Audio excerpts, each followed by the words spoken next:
Boas-vindas a esta nossa análise detalhada, onde vamos desconstruir uma ciência que é, honestamente, um divisor de águas. Hoje a gente vai mergulhar de cabeça em um material fascinante que desafia aquela crença super enraizada na nossa cultura, sabe? Aquela ideia de que as emoções humanas são instintos biológicos programados, reflexos automáticos e universais com os quais todos nós já nascemos. Pois é, tá na hora de repensar o esquema todo e entender como a mente realmente opera. Para dar o pontapé inicial, dá só uma olhada nessa citação impressionante da Peggy Orenstein, que resume brilhantemente a quebra de paradigma que vamos presenciar. Ela diz com todas as letras que tudo o que pensávamos saber sobre o que sentimos e o motivo de sentirmos se mostra incrivelmente errado. E é bem isso.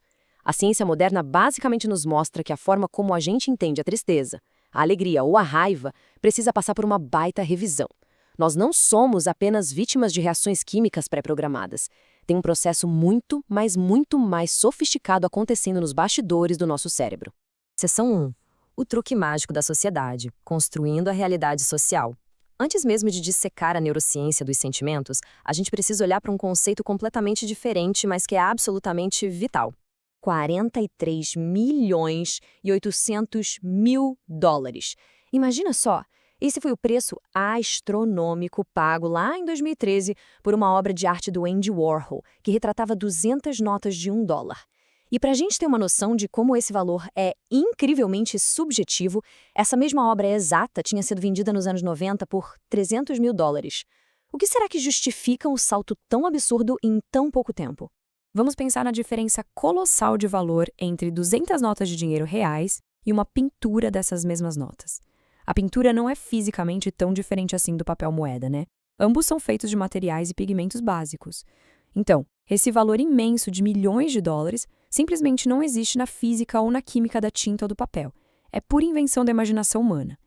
Isso ilustra muito bem como coisas totalmente arbitrárias ganham um poder tremendo sobre a nossa sociedade. O valor nunca está no objeto físico, mas sim na mente de quem está percebendo. E isso nos leva a um conceito super importante chamado realidade social. É um fenômeno fascinante. Objetos puramente físicos ganham um significado novo, uma função nova, simplesmente porque um grupo de humanos entra num acordo de que aquilo é assim.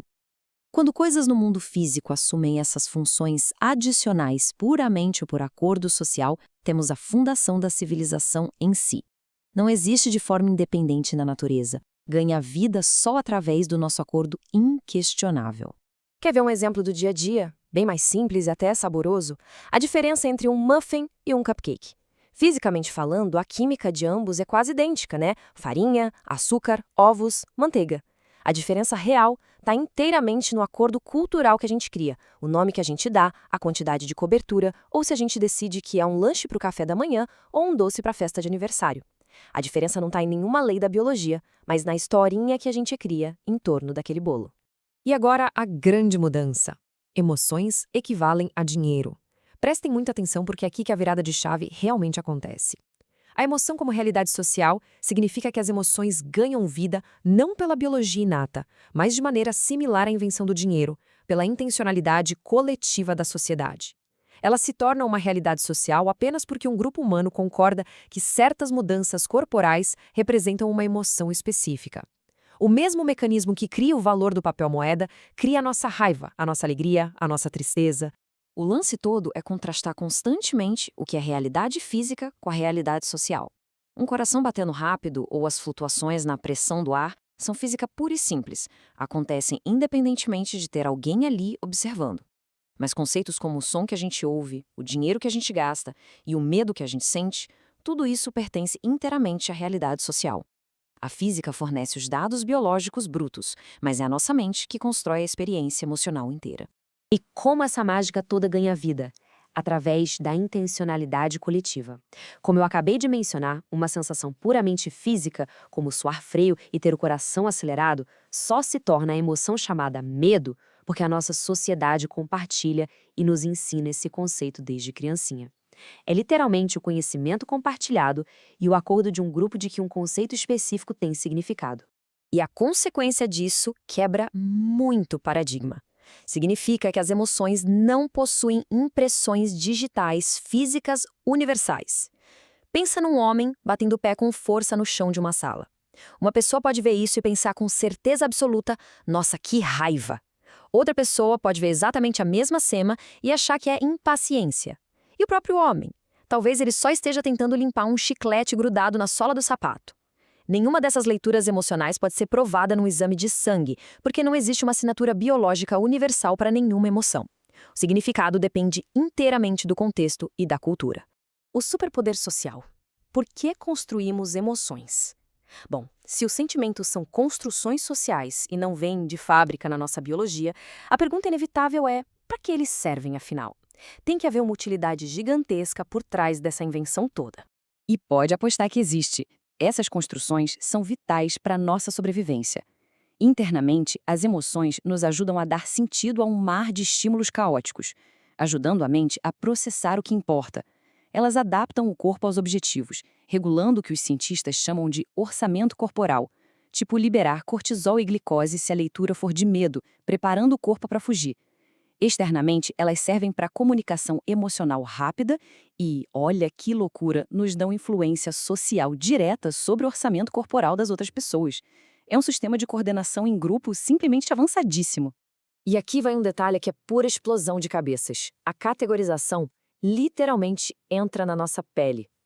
A biologia real aqui é que quando o cérebro usa um desses conceitos sociais para categorizar uma sensação no corpo, isso altera ativamente o estado físico real desse corpo. O ato do cérebro rotular um coração acelerado como empolgação ao invés de ansiedade muda a forma como ele administra a energia e a respiração para os próximos segundos.